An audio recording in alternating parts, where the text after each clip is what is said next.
Okay, folks, I've been bombarded, it's been years actually, but recently a lot about uh,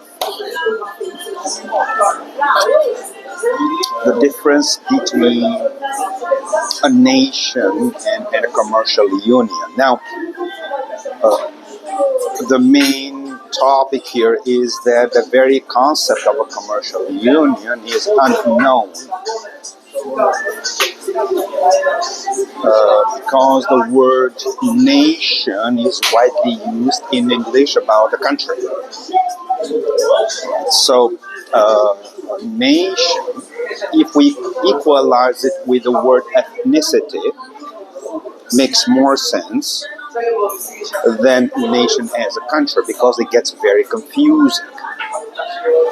And so, I am going to use the word nation in English as equal to ethnicity, not country. So, we have I'm trying to explain to the Americans and to the others the way Washington DC works, the way America works.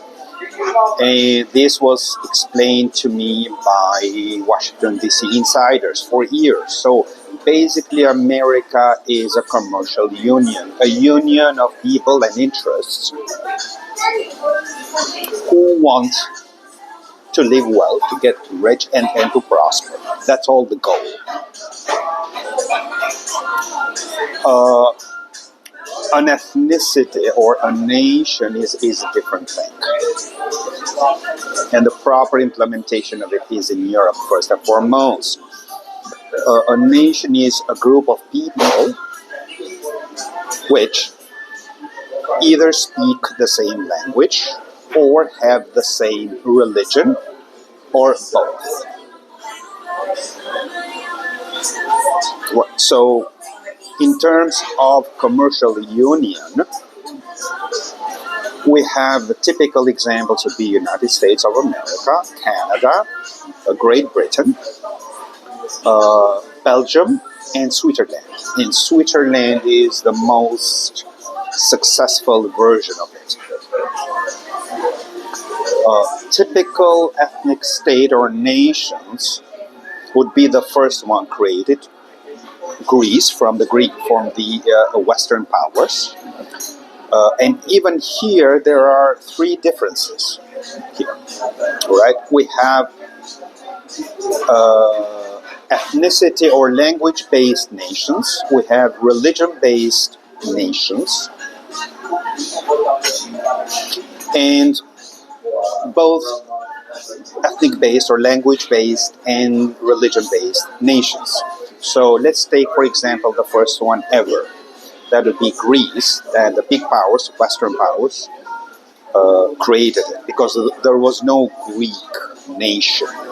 It was created as a mixture of ancient Greeks, Albanians, Vlachs, Romanians, and Bulgarians or Macedonians, whatever you want to call them, it doesn't matter. So we have now a group of Hellenized ancient Greeks, Albanians, Romanians, and Bulgarians.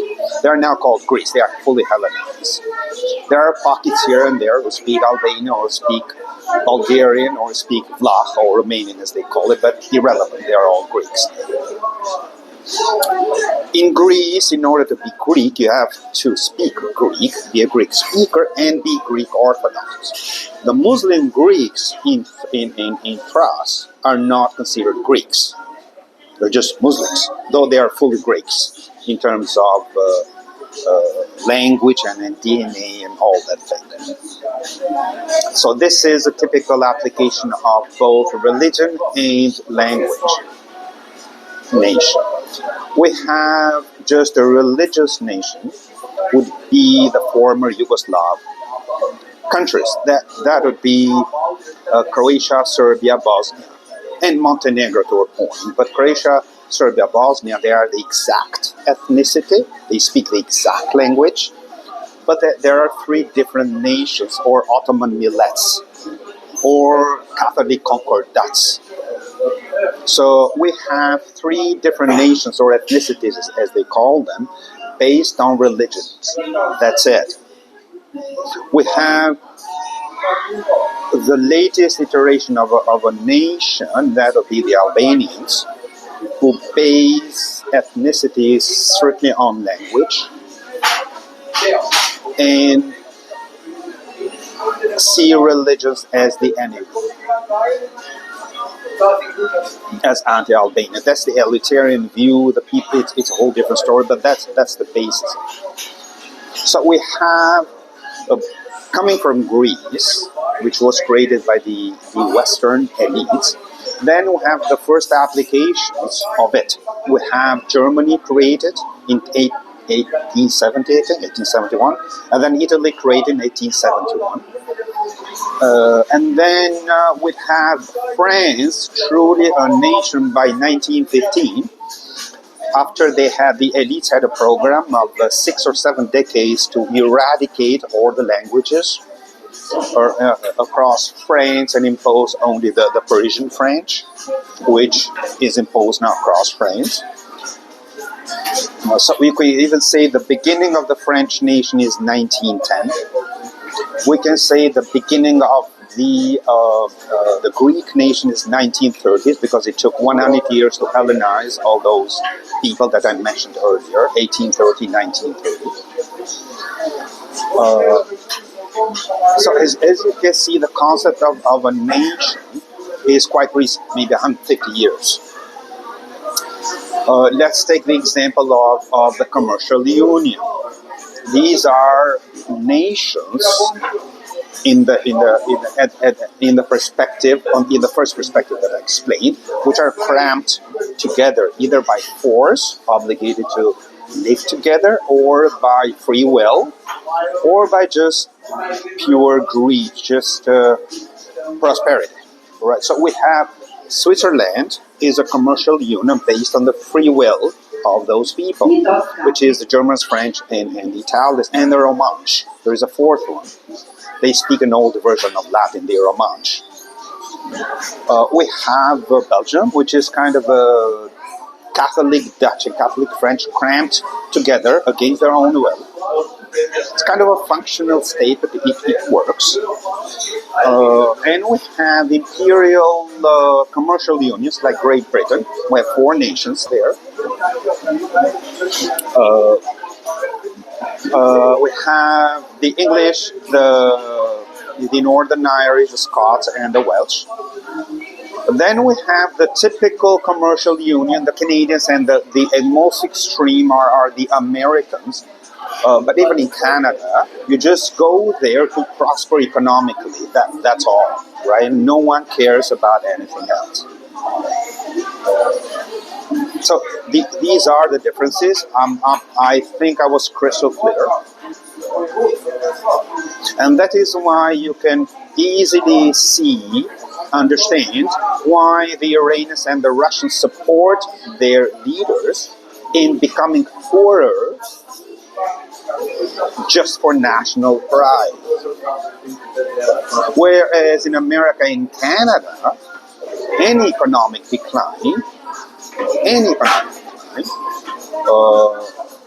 would just make people complain about just that, the economic decline. There is no American nation, there is no Canadian nation in the European perspective that I explained.